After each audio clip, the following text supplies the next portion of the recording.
My name is Vishal, and I welcome you all to this live session by Great Learning. I would be your speaker for today, and I would be talking about cloud foundations and everything else that is there to know about these particular platforms. Okay. Uh, Before we move further, I would like to apologize for the mishap that happened yesterday. We were supposed to go live yesterday, but unfortunately, we could not do that for some technical reasons. Now, whenever we try to set up these sessions, a lot of effort goes into setting up these sessions, and occasionally we come across situation where these things don't work out for us. So we are dearly sorry for that, and we would ensure that this does not happen going ahead. Now, I hope that you all are doing well. The fact that COVID 19 has hit us badly, I wish that you all are safe and doing well. I would also like to inform you that Great Learning has come up with Great Learning Academy, where you have 80 plus free courses for a limited amount of time. And on completion of those certifications or those courses, you can have a certification for your own use. So if you are interested in those topics that are there on that website, do visit a Great Learning Academy channel for those courses. One of our moderators would be throwing in the link in the chat box, so you are free to refer those. Now, coming back to the session, let us quickly get started. So, if you talk about this session, I would be breaking down this session in following pointers. I would be focusing on cloud computing, so I will be talking about why it came into picture, what it is, what are some of its fundamentals, what are career opportunities when you talk about cloud computing, and what are the cloud service providers that are there in the market. Now you see this bit here which says career in cloud computing. In my previous sessions, what I've noticed is quite a few people asking questions related to career, as in, if I am a fresher, would I be having a career in this domain? What are the skill sets that I need to pick up on?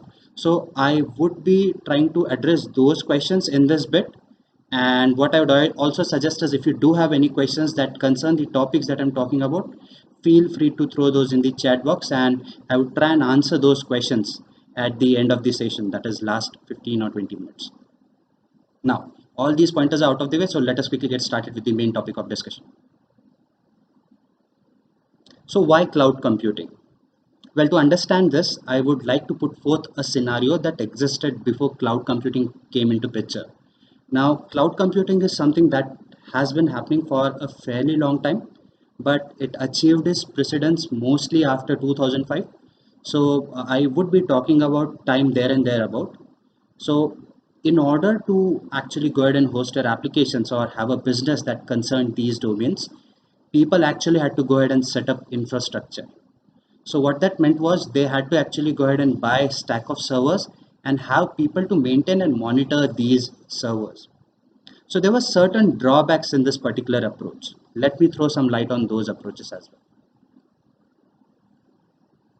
So when you talk about those drawbacks, what happened was since people were forced to buy servers and set up these infrastructures, there was a lot of money that was invested in these upbringings. The reason for that was servers were very costly. I use the word were. They are still costly, but compared to those times, these are cheaper now. But in those days, those were very costly. And the problem was in setting these things up, you required time, you needed to have a lot of planning, and you needed a lot of people to maintain these servers. So there was a big drawback here. The drawback was people with money and a lot of planning could start these kind of businesses. So that affected a lot of people who had good ideas but could not support it with the surplus or the money that they needed to actually set up these businesses. So this was a major drawback. The other problem was the planning that was involved. Now, when you try to buy these servers, as I've already mentioned, these are costly pieces, so you have to invest a lot of money in it. What this did was this forced people to plan for these servers well in advance, as in what is the capacity that you'd be needing, how many traffic you are expected to handle using these servers. So the problem here was since you were planning it well in advance, people were never sure as in what is the right amount they should invest in. Let's assume a situation, say for example, you are expecting an amount of traffic to your particular application or website. This can never be constant, right? It can vary depending upon various factors like um, where is this source coming from, what is the current situation, are people applying or trying to use that application that is there. So as I've mentioned, this thing won't never be constant. So if you plan it in advance and say that these are the resources that I want, you could be in a pickle, because what happened in those times was people used to buy stack of servers. At times these servers were not utilized fully, and this money that was utilized was wasted because the resources what were not used to its fullest. The other problem was under planning. If I buy a set of servers, set up an application and infrastructure on top of it, and if I have to upscale, in those days, upscaling wasn't an easy process because you had to take care of all the compatibility issues and stuff like that. So the problem was to again ensure that the scaling is happening on time. Again, you have to invest more money in resources who can do it for you. And people who are involved in business thinking and business decisions, most of their time would go in these sort of plannings. So these were some of the major problems that were addressed by cloud computing. Let us try and see how did cloud computing help you.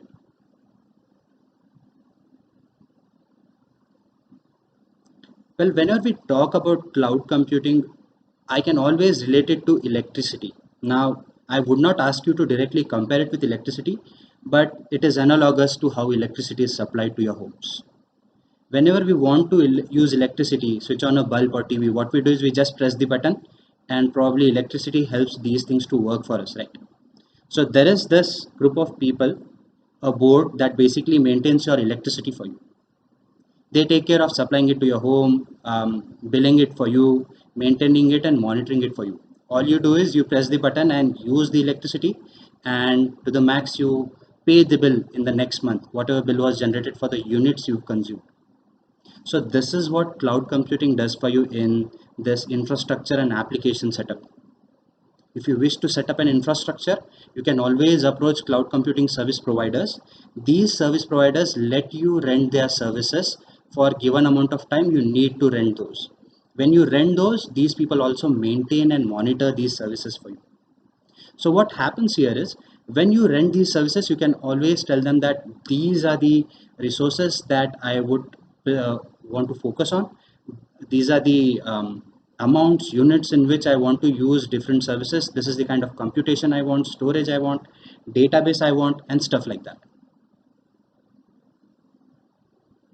So since you can do these things, you are actually charged lesser, and your effort in these things go less compared to what it happened in the past. Now when I say you're charged lesser, what happens is since these people are maintaining and monitoring these things for you, and they are renting these spaces, computation, storage, and all these things, what happens is you are not buying these literally, you are just using these things for a limited amount of time, so you are ending up paying less. Say for example, platforms like AWS, Azure, and GCP, these platforms basically give you these resources on rental basis. Some give it to you on minute basis, some give it to you on hour basis.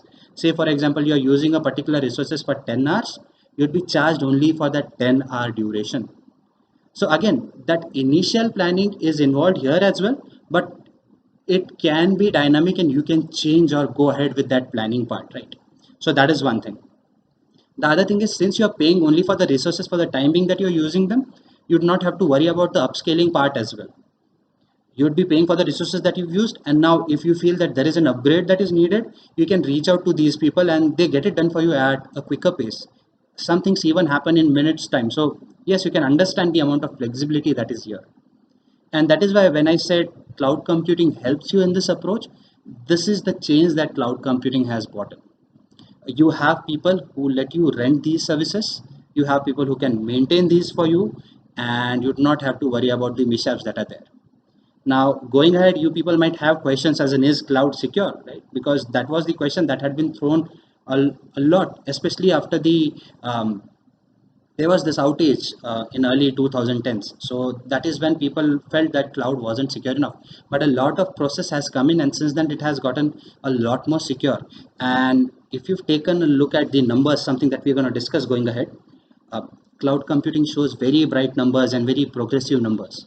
And that is why cloud computing is something that can help you solve these kind of problems. I also mentioned one more point that um, in previous approaches, people which do not have or did not have a lot of money could not opt for having their own businesses.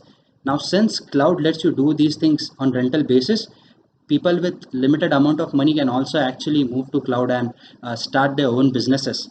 The advent of internet is a very good example, right? I mean, these days we post our videos on YouTube, we change our statuses on Facebook. All of these things are catered by cloud computing, and somewhere or the other you all are using cloud computing here. So let us just go ahead and try to explore cloud computing a little more. So what exactly is cloud computing? I believe I've already answered that question, but to keep it simple, when you talk about these cloud service providers, it is nothing but their way to give you different computation, storage, database, and n number of other services which you can rent, and something that you can use over the internet. Yes, these platforms have their data centers in different parts of the world, and no matter what part of the world you are in, and there's internet for you, you can actually choose the closest data center for you. In fact, at times you even don't have to do that. The service providers do that for you, and you can always ensure that you actually go ahead and start using these platforms and leverage the benefits that these platforms have just by the mere use of internet, since everything is connected on internet these days. So in simple words, cloud computing is nothing but providing you with these kind of services. So what are the benefits that come with cloud computing rather than the ones that I've mentioned? These things are scalable. To elaborate on the point that I've mentioned, uh, if you require more computation, you can always upgrade to an instance that is bigger in size, provides you more computation, more storage, and stuff like that. So scaling up and even scaling down is easy, something that wasn't possible with the traditional approaches of things, right? I mean, back then, once you had bought a stack of server, you had paid for it already. So for you to scale down was something which was very difficult. So yes, when you talk about scalability, that is one thing that can always work in your favor when you talk about cloud computing. Pay as you go model. Yes, as I've mentioned, there are certain cloud platforms that also let you pay on minute basis.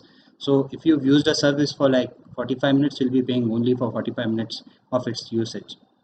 Flexible. So we've already discussed scalability and pay as you go. That is where a lot of flexibility already comes in. But if you talk about flexibility, there are a lot of things that can be done with cloud platforms. I mean, if you talk about popular platforms like AWS, Azure, they give you 150 plus services, right? AWS does that for sure, 100 plus services. So since you have these many amount of services, they cater different needs of your business requirement. Whether you talk about building chatbots, whether you talk about running machine learning models, whether you talk about having basic infrastructure in place, having a platform for your applications to run, everything is taken care of. And since you can make customizations to these requirements, it gives you flexibility in true sense. And as I've already mentioned, people with smaller ideas can also set up a website and just start working on it. A major part of to this action has also been cloud computing. Secure and disaster recovery. Security is something that I would be discussing in future slides, so do not worry about that. Let's talk about disaster recovery a little bit. So when you talk about these platforms, again, the issue was, if you noticed, or I'm not sure about the age of the audience, but most of you might have used um, the older cell phones, right? Might have used cell phones 10 years back as well. Might have used laptops few years back as well. I'll give you my personal example. I remember in 2014, there was a time when my laptop got stolen, and all the data that was there, it got lost with it. Why? Because I hadn't taken a backup of it somewhere. So this is what cloud computing does for you. It gives you this freedom of basically having a backup of data that is there. We all use drives these days, right? These are nothing but cloud facilities for you. So what you do is you basically make a copy of data that you have and store it somewhere. So that is what disaster recovery is, one way or the other. Let's talk about it from a business perspective. Let's assume that I have a lot of data that I need maintaining. So I have it stored on some data center. Now, if that data center goes down, there is a high possibility that I might lose that data. So there is a security concern and a concern where I might lose that data. So what these cloud platforms do is they basically let you have an ability to take a backup of your data at different data centers, and even at the same data centers you can have multiple copies of your data centers. So even if you, not the data centers of your data, sorry. So even if you have or lose one set of your data, if you have taken a backup of it somewhere else, you can always switch to that backup and your data would always be preserved. So these are some of the common benefits. Now, if you talk about the benefits, the list is huge. I'm sure that many of you still might wonder that there are also some drawbacks to cloud computing. But if you weigh both of these, I'm sure the pluses that you get out of cloud computing are a lot more. So enough of what cloud computing is. Let us just move further and try to understand some other pointers about cloud computing. So yeah, cloud computing myths. Well, to be frank, there are quite a few myths that are around cloud computing. I've jotted down a number of certain myths. Let me try and answer those myths one by one. Now, one of the major myths that I've come across is cloud computing costs you jobs. No, that is not true. This is the question that has been asked in the data science field as well, as in if we automate everything, we actually go ahead and use machine learning for everything, why would we be needing humans to take decisions, right? But that is not the case. The fact that uh, these technologies and these domains are booming, it is instead creating a lot of opportunities for people to actually go ahead and have jobs in it. Cloud computing, for example, uh, as I've already mentioned, popular cloud platforms give you 100 plus services, right? So that has given people more opportunity to actually go ahead and set up their businesses on top of cloud. Yes, there are people to manage and maintain your services, but still you'd be needing people who take care of your applications, who would actually go ahead and help you build your softwares as well if required. Also, you'd be needing people who would help you in the business decision making. If you are running businesses that actually help you set up applications that work on machine learning on top of cloud, you'd be needing people who have expertise in that domain. So the job opportunities and the possibilities are endless. And if you think that putting everything on cloud is going to cost you jobs, no, that is not the case. The next myth it says is cloud computing is only for techies. No, I do not agree with that point. It is arguable to some extent that setting up is a process where probably you might need technical expertise in. But again, since there are people who can maintain and monitor these things for you, you can set up your business without having a lot of technical knowledge. A little bit of know-how will help you get started, and then you can always have people to help you get your business in place. So is cloud computing for techies? No. As I've already mentioned, you people have already been using cloud computing. When you each time change your status on Facebook, you are using cloud computing directly or indirectly. And that is what the aim of technology is, to make your life easy in your households, right? So when you start using technology without knowing that you are actually using it, it tells you the value of that particular proposition. And that is what cloud computing is for each and everyone, I'm sure. Maybe the fact that you people are not aware about it, but I'm sure that somewhere in your life you're already using it. And if you think it and explore these platforms a little more, you'd soon realize that these platforms are not limited to technical people only. These are the other myths that are there. Cloud computing is not safe. Now, this is from the security concern that I'm talking about. Yes, in early stages, there were outages that forced people to believe that if you put a data on cloud, it won't be safe. No, that is not true. Um, these days, a lot of stringent policies are being implemented. As I've already mentioned, there is disaster recovery. So your data is not going to get lost if you have backups for this data. It would come at a cost. Yes, when you do take backups, you are paying more, but then it is always better to be safe than to be sorry. And if you talk about it from a security perspective, nowadays all the cloud platforms have shared security models. Now, when you say shared security models, what happens here is uh, you people are mostly given the freedom. If you are a business owner, there would be certain state of things that would be the under the control of people who are setting up the business, and certain things would be under the control of the cloud service providers. So you too can come to terms with what kind of policies you want now and how secure you want your platform to be. And if you talk about cloud computing, it is basically like any other service. You come up with packages here too, where you can decide what level of security you want, what kind of services that you want, and what are the needs that you need to be catered from the service provider's perspective as well. So if you're questioning its security, it is as safe as any other platform that is out there, or any other on-premise platform that is there out there.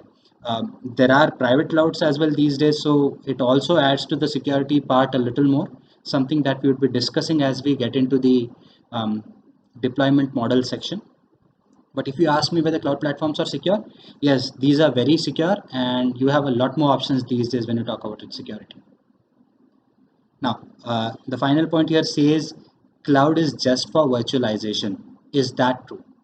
No, I do not agree with this point totally. Uh, Cloud does go well with virtualization, and there are a lot of things that are virtualized using cloud platform. But if you say that cloud platform is virtualization alone, no, it is a lot more. If you talk about cloud computing, it is not just about replicating resources or creating resources for you, and putting them in on a platform where you do not know who you are sharing it with. It is a lot more than that. There are quite a few things that come into the picture when you talk about these resources and cloud platform, and there are a lot more things that can be done: setting up businesses, monitoring those businesses, uh, using different services for different purpose. And now if you talk about businesses, you always have a freedom of choosing these platforms to cater the needs of only particular domains of your business, and that is why you get a lot more flexibility when you talk about cloud platform, and it is not limited to the virtualization part alone. Now, apart from that, there are quite a few other myths that I've also noticed. If you talk about cloud platforms, people normally come across the terms such as, um, has somebody used this cloud? And if that individual has used it, would that fit into my problem as well? No. Since I mentioned that cloud computing comes with a lot of services and options, you will have the options to customize the user platforms depending upon your need. But again, one solution will not fit all your problems. So that is one myth that people came across. And the other thing was, uh, what people also believed was you are always required to use different platforms or different cloud platforms to solve a particular problem. No. In case, or in some cases, there have been situations where a single cloud platform has also helped you in dealing with all the concerns that you have. So if I talk about these myths, the list of these myths just goes on. And there are quite a few things that people are still not aware about, and I do not blame them totally for it. This happens because not many people are aware about cloud computing, and it is liable that, or it is understandable that they are liable to these kind of doubts. So I hope that some of these myths were clear to you people, and going ahead, if you are planning to get into these things, these pointers would be considered from your end. Now, let us try and understand some of the fundamentals of cloud computing. So, when I talk about cloud computing, there are a lot of things that are there to talk about. I've tried and putting I've tried in putting forth these pointers in such a manner that I could give as much brief as possible to you people on cloud computing. But there are chances that we might miss out on certain pointers, and if that has missed out, um, I would request you all that you put forth that in the chat box at the end of the session, as in what are the pointers that you would want us to go ahead and talk about cloud computing and other domains as well, so we can come up with sessions that concern these pointers. So as I've mentioned, I'll try and be as true to the topic as it is possible for me, and I would also request you to actually go ahead and put forth questions that are relevant to this topic. So let us try and answer some of the critical pointers that are important for understanding cloud computing. And as I promised, going ahead, we'll be having a lot more sessions that talk about these particular services in detail, and we talk only about these services going ahead. So let us try to understand these pointers from more generalized perspective. So when you talk about cloud service models, these are the three popular service models. Now, these days, there are quite a few other terms as well, database as a service, and a lot more. I won't be talking about those. For now, I want to focus on these three primary pointers because I feel these are very critical to any person who wants to start with cloud computing. So, when I say service models, what am I referring to when I talk about service models? Well, I'm trying to mention the fact that what are the forms in which cloud services can be provided to you. Now, since you are a user, and as I've mentioned, cloud services may not come in one format that would fit the requirements of every one of you. You might have different requirements. So, when you classify your cloud into these service models, you are basically telling people that you can use these services in these formats to meet your requirements better. Let us start with understanding infrastructure as a service. So when I say infrastructure as a service, here what is happening is uh, there are people who want to set up their business from the scratch. They want to take ownership of everything, as in right from setting up the computation resources that they're using, um, storage services that they're using, the databases, the security principles, and everything they want to set up from scratch. They just want infrastructure which is given to them by somebody else, and they want to work on it by themselves. Now, these kind of services given to you in a package are called as infrastructure as a service. Here, people are giving you infrastructure as a whole. To give you an example, there is a service called an Amazon Web Services. That service in that particular platform is EC2, Elastic Cloud Compute, or Elastic Compute Cloud. Okay, so this particular service basically gives you computation services. You can launch in instances where you can have Ubuntu instances, you can have Windows instances, and these can act as separate computers for you in simple words. So on top of it, you can set up everything, your applications, you can plan or customize the kind of services you want, the kind of accesses that you want this particular platform to have. So since the cloud service providers are giving you infrastructure here, um, we are calling this kind of service as infrastructure as a service. So the infrastructure is given to you where you can customize the infrastructure depending upon the requirements that you have. Now, let's assume that you want to build a particular application. You are not concerned about all these minor details like what is the database that I want to host it on top of, what is the kind of instance, what size of instance I want, what are the security groups and policies that I want to use. In this case, you can opt for platform as a service kind of an approach. Now, when you talk about this particular package or this particular kind of service approach, here the cloud platforms are giving you a particular platform. Now, when I say a platform, here all the underlying details are managed by your cloud service provider. Here you have the freedom to choose two things. One, what kind of tools you want to use, provided that those are supported by your cloud platforms, which support a plethora of tools these days. And you have the freedom to actually go ahead and put forth your existing application or build a new application that you have. So when you talk about platform as a service, here a platform is given to you where the infrastructure already exists. All you have to do is choose the tools and build the right kind of applications that you want to build on top of it. Now, since we are done with the IaaS and PaaS, let us talk about the last bit, that is software as a service. Now, this is the easiest bit, and some of you are already starting to use it or have used it for years, to be frank. So, to give you an example, Facebook, Gmail are very common examples here. What you do is you just log in, right? You might have an application, that is a different thing, but you can also do web login, right? So you can just log into the web, put in your credentials, and start using Facebook and Gmail, right? So in this case, the service is provided to you in the form of a software. That is what is known as software as a service. Here, the entire software is given to you as a service. You do not have to worry about anything here, right? I mean, if your Gmail goes down, if anything happens in the background, you are not concerned about it. Your only concern is ensuring that you put forth a mail on Gmail and that gets delivered to the person. It is the responsibility of the owner and the cloud platforms to ensure that they have the system up and running always for you to use, right?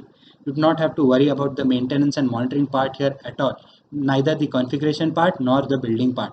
You are just consuming this software as a service, and that is what software as a service is. So I believe these pointers are clear to you, but let me still give you a picture as to what it looks like.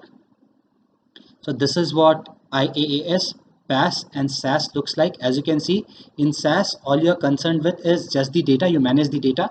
Somebody else or the vendor takes care of the remaining things.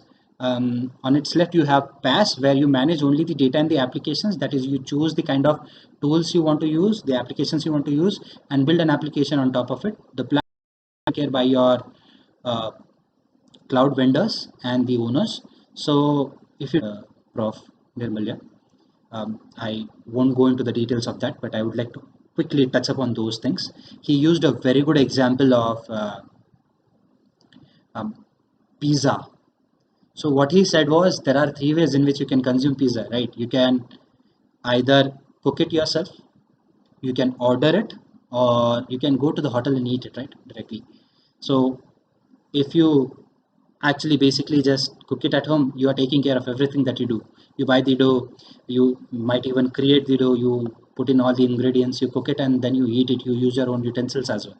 If you talk about platform in particular, you can think of it as ordering a pizza, right? When you talk about ordering a pizza, somebody else makes it for you and they deliver it to you your place. All you do is you use maybe your utensils and start eating that pizza. If you talk about software as a service, this is where you go out and eat. Even the infrastructure is somebody else's. The pizza is being made by them and delivered to you on your platter. All you have to do is just eat it. Just like consuming a software, Facebook and Gmail for an example, right? So this is what software as a service is in general. So I believe these cloud platforms are more or less clear to you, the service models rather. Let's just go ahead and talk about other things as well. In case if you have questions about these things, you can put those in the chat box. And as I've mentioned, I would get back to those questions and try and answer as many as questions as possible uh, when I start taking the questions. So the next point is deployment models. Now, till time we saw as in how these services are provided to you, right? Let us try and understand what are the ways in which you can consume cloud platforms, right? So, what is the kind of setup that you would want to work into?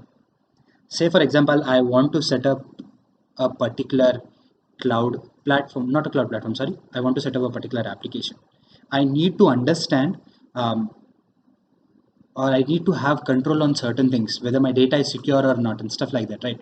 So when you talk about deployment models, the way in which the cloud services are delivered to you, these are deployment models, and these can be public, private, hybrid, and community. Once I talk about these a little more, probably these terms would be more clear to you. So let's get started. So when you talk about public clouds, now public clouds are your popular cloud platform providers, right? Where you basically actually go ahead and share your resources with others. What happens here is you basically go ahead and rent a particular set of services. Suppose I want to have my data residing on a particular availability zone or a data center that is in a particular region. So I would be renting those resources. But in this case, when you talk about public clouds, some of the resources that are there, you're sharing it with others, right? I mean, there could be other business owners that could be having their resources on that same data center. So this is what a public cloud is. Now you might wonder that this is not secure. No, this is secure as well. There are proper stringent security policies that are followed, and these two hold a value in disaster recovery as well. You can have backups of your data that is here. But then this is where you share your resources with others.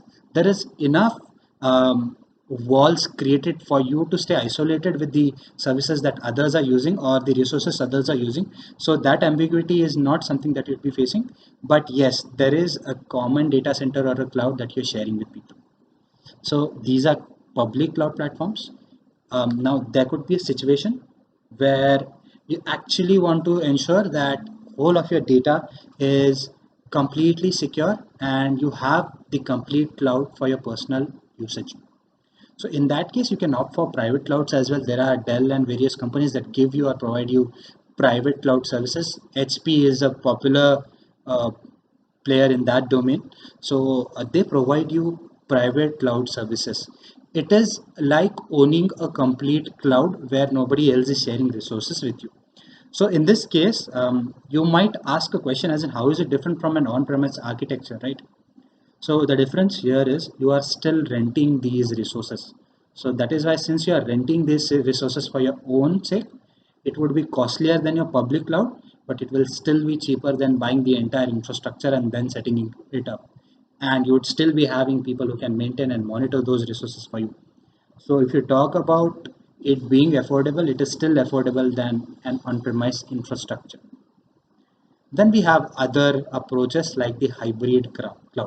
Now, in hybrid cloud, what happens is basically you have the freedom of choosing some services that, or choosing some spaces where your data would reside, and you'd be sharing that with others, and there would be certain propositions or concerns that would go on the private part where only you would be using those resources and services. So this is give and take, or basically it would be more a relation kind of a thing where certain resources would be owned by you and certain would be shared. So this again is not as affordable as the public, but it is more affordable than the private cloud that is there. Then comes the community cloud. Now, there are quite a few valid examples that can be put forth in this bracket. When you talk about community cloud, um, this is a set of cloud services that is shared by people who probably rent it for a particular community use. Say, for example, a list of colleges. Guys, I would like to stop for a second. There is a plane passing by. I stay close to the airport zone. And I did not apologize you people for one thing. That is, there is a construction that is happening around, and probably that is causing a lot of noise around. The fact that we are stuck at home and we are actually required to take these sessions from home. So these are some of the shortcomings that we are trying to deal with. But at Great Learning, we take all of our attendees very seriously, and we try to minimize these kind of issues as much as we can. We expect your support on these pointers. So yeah, when you coming back to the topic, I believe the plane has passed already. So coming back to the topic of community clouds, the example that I gave was universities. Now let's assume that there is a set of universities that works under one brand name or one domain. So if you talk about those universities, say for example IIMs, I do not want to but be particular to IIMs. I'm just giving an example. And if I say something that is not in place, please take this as an assumption and not a word on the wall. So when you talk about IIMs, let's assume that IIMs are a body of institutes that are connected through a common platform, and they have certain set of data that is common to all of them, and they want it to be operated commonly. So in that case, you can use community cloud where you can have that bifurcation or classification done to you. Another valid example would be um, corona research that is happening, right? People are working on building medications for corona, which I hope happens quicker and we get those medicines as early as possible to help many people out there. So if people are researching on these kind of topics, what happens is there are set of people who are working on a common cause. Let's assume that India, US, and some of the countries want to work on this data commonly. They can actually opt for something like a community cloud and have the data residing there, which the whole community who is researching on that can utilize that data, right? So this is an example of community cloud. So yeah, these are the ways in which cloud services can be deployed to the business owners, and they can make use of it to strengthen the kind of access and control they want over the cloud. And depending on that, they would be forced to use these, not forced, would be advised to choose these services. So yeah, this was about cloud deployment models. Let us just go ahead and discuss the other pointers. Again, guys, I would like to put forth a point. Great Learning has come up with Great Learning Academy, where there are 80 plus free courses for you people for a limited amount of time. So in case the fact that you people are home ridden right now and have time to plan or upskill, if you are interested in actually going ahead and upskilling to some of the skills that you feel you can work on, I would ask you to actually go ahead and take a look at those courses. Do register on Great Learning Academy and have access to these courses free of cost. You will also have a certification given to you on completion of these courses. Please note that these courses are made by some of the best in the industry, and these would be available for free for a limited amount of time. Great Learning wants you to take up these courses given the fact that you people have time at your disposal. So I would request you to go ahead and take a look at that as well. So let's talk about cloud careers. As I've already mentioned at the start that in my previous sessions, people have had questions. Many people come to me and ask me questions as in, if I start as a fresher, do I have any future? Are there opportunities for me if I am skilled in these domains? Do you think I can get a job in this domain? So let me draw a picture out for you, as in what kind of careers that you can have, what are the current market statuses, or the statistics that are there, and what are the domains in which you can actually target your job when you talk about cloud computing in particular. Before we start, guys, I need a 30-second breather. I just want to take a look at a few important things.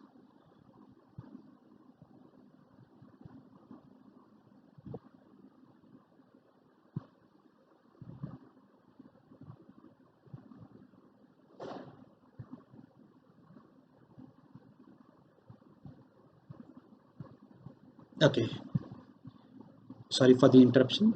There was something unavoidable. Coming back to the discussion. So, guys, let's quickly try to understand the career opportunities that are there. So, there's a lot of data that is available online. I've actually have taken some inputs from some of the standard places that you can get data from, and I've tried and credited those things here. So I would like to ensure that all the data that is here, some of it does not belong to me, and I've tried giving right credit to right people. So if you talk about cloud computing careers, the first thing that comes to your mind is what kind of salary can I expect? Um, what are the skills that I need to work on, and are these skills in demand in the market, right? So this slide would give you some amount of picture as to what can you expect out of a cloud career. uh, these are the stats that were put forth by LinkedIn in 2020. Okay, so LinkedIn, as you know, is a very big professional platform out there, and they do a lot of research on the job domain as well. So again, there are surveys that happen that tell you what kind of skills are people looking for, depending upon the database that they have, and the data they have, and the surveys that they do. So they came up with this list in 2020. I still hope that it is relevant. The fact that we are still in the fifth month of this year. So what they came up was the top 10 hard skills. You can see the top five here. uh, Cloud computing ranks second, and it has overtaken quite a few popular things. The reason this is happening is everything is moving to cloud these days. To give you a very common example, we were hit by corona quite a couple of months back, and since then most of us have been working from home. We have engaged in online sessions, online meetings, working from home, and we are still doing it very efficiently, right? Cloud is catering to all these needs that we are looking into. The streaming that we do online, the things that we watch on our TV, all of these are getting online these days, and thanks to platforms like Netflix, which is a very good example of streaming platform that is based on AWS, or your Amazon Prime video platform where you can stream data, right? They still have that content online on the cloud platforms, and we have these things at our disposal. Cloud is being used for medical research. These platforms have given 10 million worth resources for people to research on these domains, and colleges, schools, and everything is connecting through cloud computing. That tells you how popular cloud platforms, and no wonder businesses are also moving to cloud so that they can expand and do it at a cheaper cost and at a faster rate. And that is why we are seeing these skills more in demand. And if you take a look at recent surveys, the amount of investment that is happening in these cloud platforms is in billions. People are investing around 400 billion uh, dollars of money in these platforms to set up their businesses, and setting up these platforms so that they can actually go ahead and start their businesses. Something that tells you that this is a stream that is going to be very active and very popular. I have some resources which work in popular companies, and they also told me the fact that these companies are also trying to move into these domains. They are wanting to taking up cloud platforms, the ones that have not taken it up already.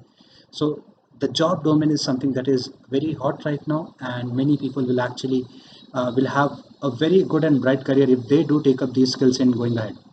So if you are looking for these domains, you can always have or learn skills like AWS, Azure, GCP, Salesforce. You can pick up tools like DevOps, containers that are catered by these platforms, and probably have a very bright career. If you take a look at this number, PayScale says that an average cloud engineer salary in India is 7 to 9 lakhs. and this is the number for people who have 1 or 2 years of experience. So it is a very good amount to start with. And as you go ahead, this number increases very high. I mean, if you take a look at this number from the USD perspective or US dollars perspective, it can be as high, or it can start somewhere around 110 to 120,000 dollars, to somewhere around can go as high as $250,000 as well. This is what PayScale and quite a few other platforms claim. So if you are looking at from a money perspective, it is here to stay. I've already stressed on the fact that when you talk about it from a skill perspective, all the skills that cloud computing has and the connecting platforms or domains, all those are in demand, and going ahead, you can expect a booming career in this domain. So yes, now that we know that it has a very good career opportunity, what are the roles that you can actually go ahead and take up when you talk about cloud computing? So when you talk about cloud computing in particular, or the careers are wide open. I mean, um, you can be a cloud engineer, cloud practitioner, cloud admin, cloud developer, DevOps engineer, somebody who specializes in building applications, who is good with programming languages, somebody who is good with DevOps set of practices, somebody who is good at architecting cloud solutions, even people who are good in marketing, probably planning. All those people can have career in this domain. So how do these cloud platforms jot down these role conundrum? I mean, if there are so many roles, how do they specialize people? How do they help people to have specialization in cloud domains? So what cloud platforms like AWS, Azure have done is they've introduced role-based certifications to simplify this conundrum of what role to opt for. Okay, let me tell you one thing clearly. It does not mean that if you are not pursuing this particular role-based certification, you won't have career in this domain. As I've already mentioned, you would be using cloud in one way or the other. But yes, people who pursue these certifications, they can have more streamlined role as what do they want to get into. So let us take a look at those roles as well. Cloud computing careers. Now when you talk about cloud computing careers, basically these cloud platforms, they divide the cloud roles into these following categories. You can be a cloud architect, a developer, or an admin. So these are the three major distinguishing pointers or the sub roles that these cloud platforms are willing to give you certifications on. So, what are these roles and what are the skills that you need to have? Let us try and understand that. Let's try and talk about cloud architect first, since it is in the first order of the image that I put for. When you talk about a cloud architect, think of them as the architects who basically draw blueprints of your applications that you're supposed to create on your cloud platforms. These are similar to architects who build buildings as well, but the architects build buildings, right? They work with concrete, the designs, the planning, and stuff like that. These architects or the cloud architects are involved in planning the kind of resources that would be used, the scaling up, scaling out, the initial planning that would be needed in setting up these businesses, deciding what kind of data to be pulled from the on-premise architectures if there are any, and how the migrations would work. So basically their job is to consider all these services and come up with a blueprint, the blueprint that would tell you what kind of architecture are you trying to build and what kind of resources are you trying to use, and how to actually go ahead and bring these things into life. So their question is to answer the how part of it, how to do it. So what do? They understand cloud services. They would be involved in multi-tier cloud, designing multi-tier cloud applications, and even would be involved in the cost control strategies as well. Yes, even since cloud is helping you to optimize your costs, the concern is um, what kind of services would better suit your needs. Since you are given so many options for so many databases, so many storages, what are the needs that you would, or what are the resources that you would like to use? To give you a very good example, let's assume that you want to store your data on cloud platform. You have the options of storing your data in two different services. You can store your data in one service that gives you access to your data right away, right? Um, these are more of hot kind of storages where the data is accessed right away, right? And these are costlier. Then there is other set of data where which you are not going to use for a very long time. In this case, you might want to store it in a place which is cheaper, and probably you might want to have lesser retrieval time. So taking decision on these things, as in what service to use where and how appropriately to use them, this is something your cloud architects do. So once the design is done, the next job is to build um, your applications, right? So who does it? Your developers do it. So they need to be someone who are familiar with some of the DevOps practices, some of the software development lifecycle practices, and they should be familiar with um, basically programming languages, containers, and things like that. So you should have knowledge in these domains. Not worry, I would answer some of the other questions as well, as in what is the level of expertise you need in these things. I would answer that question. Let me just finish the different roles that are there, and then we can move to those things. So once the design is there, the job of the developer is to actually go ahead and build these applications or bring them to life on top of a cloud platform. Now, since it is designed and developed, then you need people who can manage and monitor it, right? So you are the people, or the admins are the people who are actually going to go ahead and take care of the administration part. These are the set of people who basically know how system operations work, how virtualization works, how migration works, and they are the ones who basically take care of these things in the admin and the production environment. So if you are someone who has administrative skills in different platforms and not in cloud, for you to migrate into the cloud would be a easier job. So again, there would be questions. Do I have to know programming skills and stuff to actually get started with cloud? There are cloud roles where if you talk about the architect part, no, you won't always be required to actually go ahead and have development skills, right? Understanding of networking and bash scripting to some extent would help you get started with cloud platforms very early. If you want to get into the development role, I would suggest that you pick up one programming languages or one language that you're good with, understand how containers and DevOps work, and you can get into that kind of roles.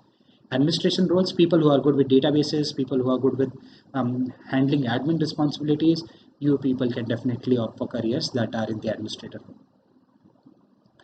So, if you talk about popular cloud platforms, as I've already mentioned, AWS and Azure are two of the most popular cloud platforms that are there, who actually let you go ahead and have these role-based certifications. So, as you can see on the screen, these are the AWS certifications. Let me tell you guys that these certifications tend to change. I mean, there are modifications that these cloud platforms bring into these certifications, though they're subject to change.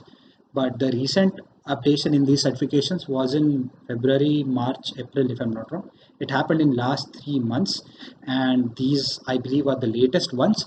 So what they've done is they've actually gone ahead and introduced role-based certifications, and these certifications are valid for 2 years. Post that, you have to reapply for these certifications.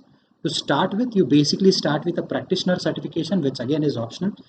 This is something that helps you build your cloud computation or cloud fundamental skills. Some of the ones that we've discussed, you need to have knowledge about different cloud platforms and how they work, different service models, different deployment models and stuff like that. Once you have exposure to these things, if you prepare for these things for a month or two, you are eligible to actually go ahead and take this certification. Again, this acts as a stepping stone. Once you have knowledge on these things or certification here, you can opt for associate level certification. This is the place where you need 1 to 2 years of experience, and you can basically choose one of the certifications, whether you want to be an admin, an architect, or the developer, as you can see on the screen. And once you have this certification, I won't be getting into the details of what kind of skills that you have to develop and what are the things that you need to learn. You can visit the AWS and Azure websites to take a look at these certifications, and they'll help you on these pointers. So take a look at those as well. Once that is done, and once you have these certifications, and if you wish to specialize, if you worked in these domains for a year or two, you can opt for the specialization certification. So if you are a SysOps admin associate or a developer associate, you can opt for a DevOps engineer certification. It does not mean that you cannot change and pursue your career in the solutions architect domain. You can, but these roles streamline you more towards the DevOps thing, because you work with the SysOps or the database practices and also with the development practices. Something when combined together gives you DevOps, right? That is development and operations together. So your master step here would be DevOps engineer certification. That is something that you can achieve after you have 2+ years of experience, working experience in this domain. And parallelly, if you want to master in designing or architecting cloud solutions, after 2 to 3+ years of experience, you can opt for a solutions architect certification. For people who don't want to digress in these roles and just specialize in networking, security, machine learning, Alexa, data analytics, or databases, you can opt for the certifications that you see on the right side of the screen. And these are the specialty certifications that cloud has introduced, and these do not have dependencies on these certifications. Okay, so this was about the cloud architect certifications, sorry, the cloud certifications that AWS has to offer to you. In case if you're interested in Azure certifications as well, these are the certifications that um, Azure has to provide to you. These are on similar lines. Again, as you can see, if you want to get into the DevOps role, AZ400 at the bottom is the path. That is AZ900, AZ203, AZ400 is what would lead you to Azure DevOps Engineer. That is the master certification here, similar to the AWS certification. Azure had different set of certifications prior, but after AWS, they've also followed suit and got it more role based. So they're also following a similar approach. If you are an admin, you can take the AZ900 103 path and again move to the DevOps Masters or the Azure DevOps Engineer certification, which is the master level certification that Azure has to offer to you. If you want to get into um, basically if you want to get into the architect kind of role, if I'm not wrong, it is the AZ300 series that leads you to the same path for the mastering Azure architect certification process. So again, there are some other certifications here as well. If you talk about security engineer or data engineer, you can opt for these roles as well. So these are some of the variations that Azure has come up with, and soon they'll be introducing other certifications as well as AWS has done. So if you talk about the costs for taking these examinations, those vary depending upon the country where you take these exams from, and some of these countries charge you in those currencies as well. If you talk about standard currencies, if I'm not wrong, AWS certifications cost you around $150 to $200 in that range. So you can actually go ahead and prep up these certifications and probably have more exposure to these certifications. So I would request you all to go through these certifications or these websites and try to explore these a little more. Since we are running a little short on time, I won't spend a lot of time on it. I'm sure going ahead we'll have more sessions that specifically talk about these certifications and these domains as well, where I would talk about these certifications in detail to the core, what you need to prepare, what kind of exams can you expect, and what are the preparations that you have to do. But that is a discussion for some other time. So, yep, I request you all to go through these certifications if you are interested in them and probably pursue your career. Again, if you are looking for a cloud computing career, you can try the Great Learning Academy course. It is a very good course there, and probably that would introduce you or help you get started with these things. So you can build upon it and actually go ahead and try and take these certifications for your skill, for your sake, if you are interested in them. Now that we know what kind of certifications that are there, what kind of careers that you can have, um, there could still be two questions that you people might have. As in, if I'm a fresher, can I have a career in this domain? Yes, if you are a technical graduate or somebody who has knowledge on networking and some fundamentals of cloud computing, you can look for a job in the fresher field as well. But all you have to do is ensure that you start taking up projects. Um, Even for people who have experience and want to switch, only certification won't help you.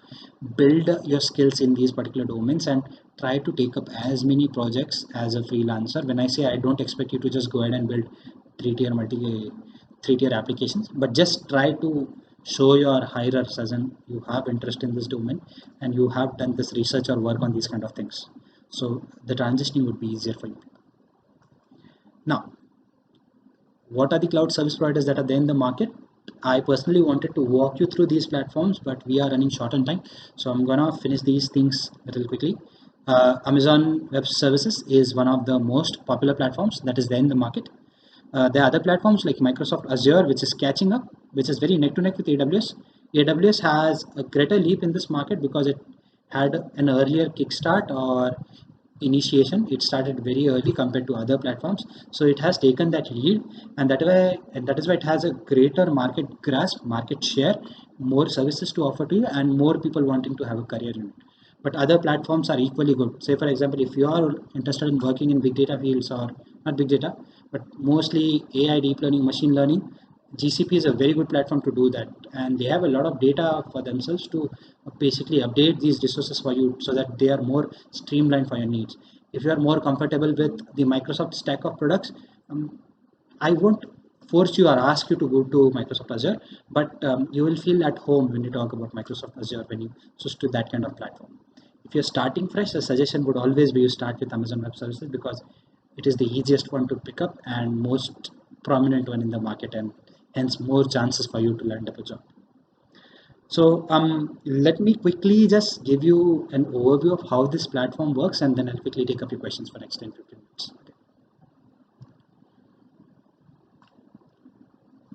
So guys, this is how the AWS Management Console looks like. All you have to do is log into their free tier account if you're trying to sign up. You have to put in your credit card or debit card details. Do not worry, they won't charge you unless you give in their consent to charge you. Um, these services in their free tier are available to you for free, and you can explore these services. Now with AWS, these services come to you for free for 1 year. Please make a note of it that these services are available in limited amounts. Say for example, with AWS S3 you can have 5 GB of storage, which is free post that you're charged. So ensure that you get the limits known. Once you visit AWS's website, all these details are there, and if you want to get your hands dirty in these platforms, ensure that you do visit these things and take a look at these platforms. How do they work? What are the services that they offer? To give you an example, I mentioned that AWS has more than 100 services. See, these are the services that they offer. If you talk about computation, you can have these kind of services for your use.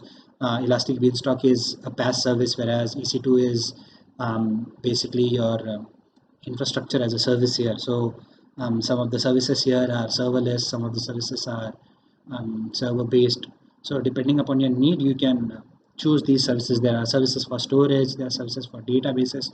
So do visit this platform. My aim was to actually show the services to you in running, but I've spent a lot of time talking about the foundations here and fundamentals, something which was important as well. As I've already mentioned, going ahead, we'll be having more in-depth sessions that take you into the detailed knowledge of these services or these technologies and platforms. So stay tuned for that as well. Going ahead, I promise you we'll be having those sessions.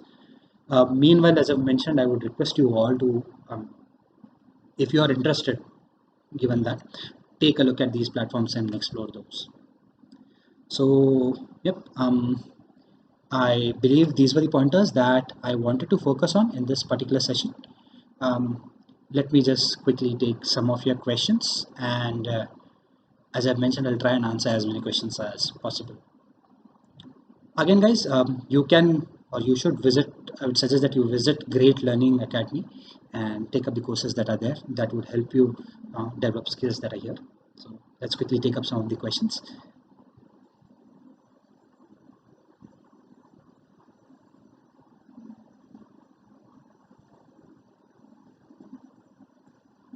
So there was this question by Mr. Ashish Malik.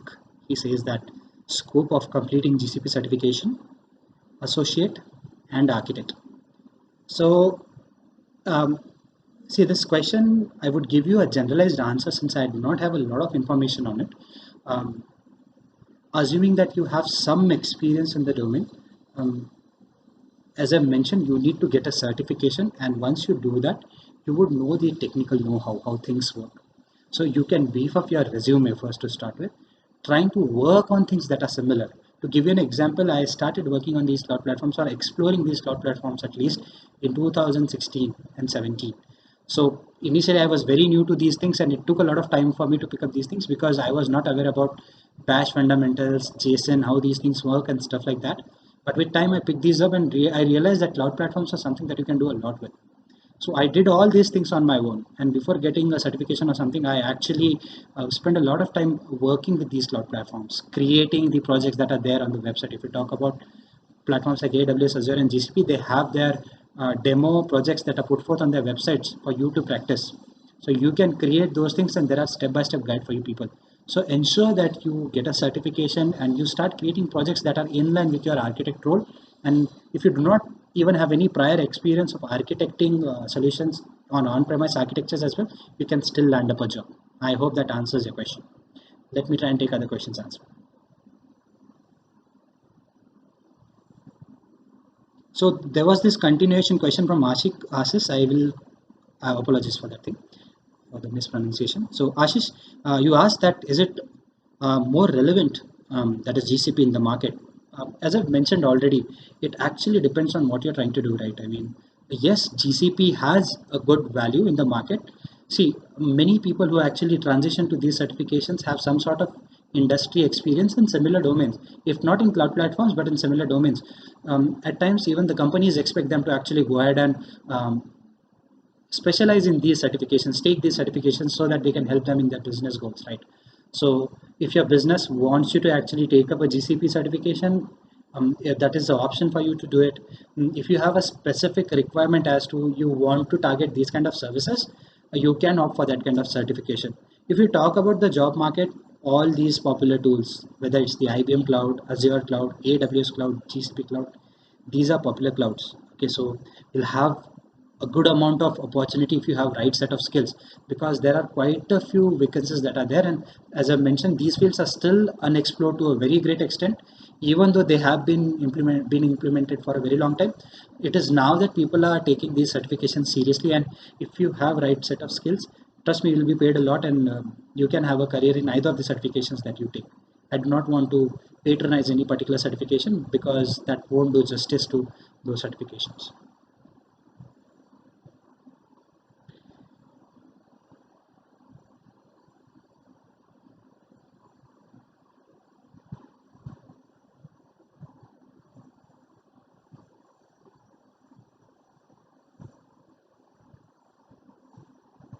I'm sorry, guys. I'm just skimming through a couple of questions. Let me quickly take a look at them and I'll answer those.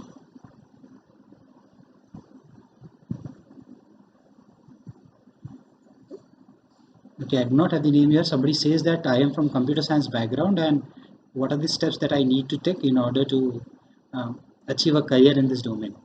So, as I believe I've already answered this question. Start by exploring these platforms.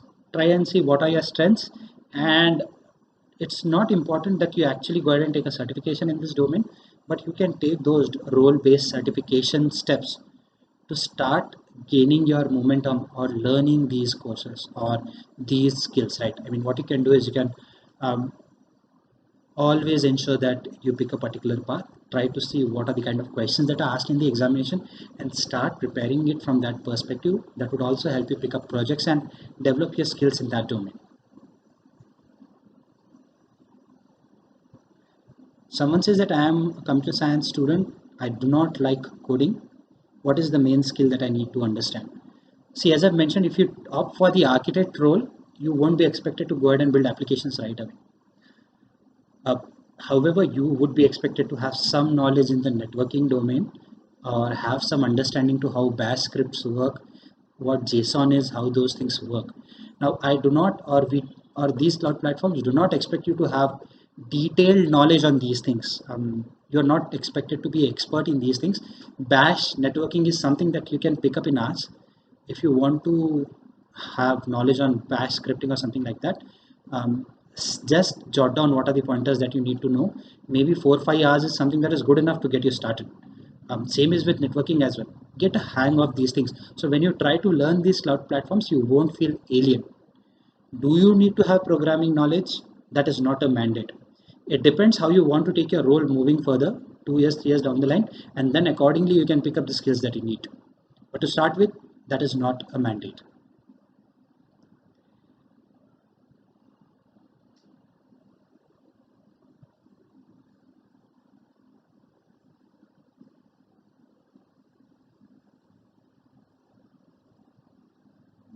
Somebody says that I'm from a finance background. Can I get into this domain? That totally depends upon the kind of skill set that you put into. I myself have transitioned from a couple of career domain changes. So let me tell you that it requires you to put in efforts. The thing is, suppose if you're skilled in a particular domain and you worked in that domain for 3 4 years, your experience is very relevant in that domain. So at times you might have little difficulty in migrating into the other domains, but that does not mean that you cannot do that. As I've already mentioned, it is very important you have right set of skills. You approach right set of people. If you have a right set of skill in cloud computing, and if you have, there are job openings somewhere, you can ask somebody to actually go ahead and refer you for those kind of roles, and you can demonstrate the skills that yes, I can do this, and I can also be a added value in the finance domain. I'm sure people will hire you there as well.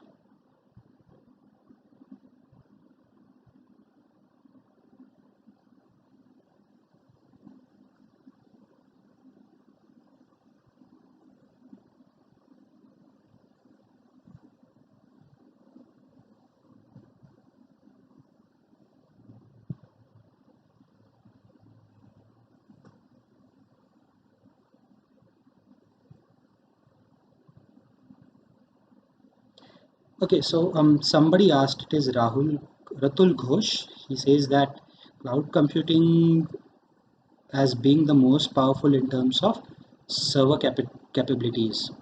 Okay, just I'm trying to answer this question a little, but let me put in my thoughts on that.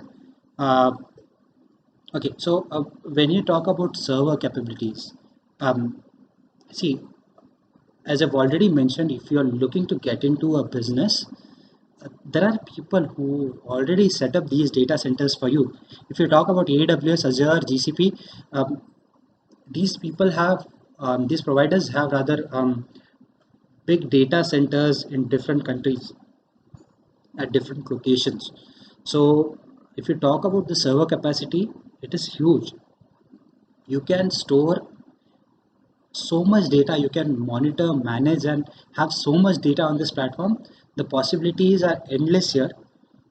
These data centers are so isolated that even some of the employees who work at these popular places do not know where they are located in those particular availability zones. If there's a data center in Mumbai, not many know. There are very few people who know where that data center actually is there. So the security perspective is also very good.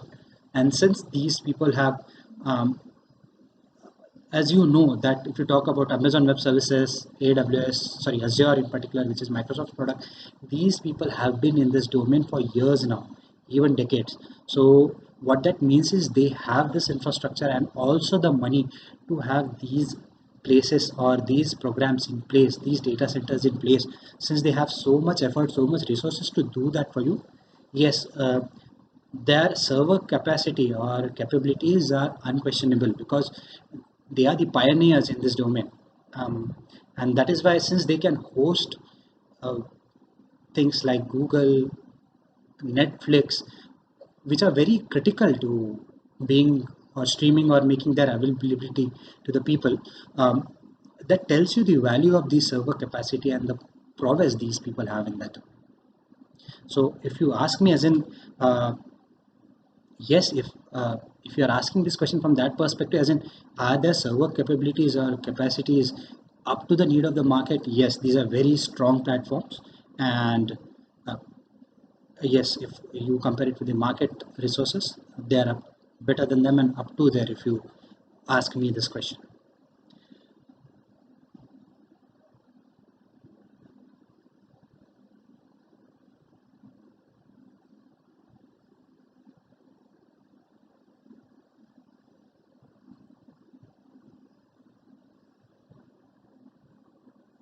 Okay, so there's this question related to GL Academy. I actually misread it. It says that, can you please provide insight about ML plus cloud kills skill set, and do GL have combined course?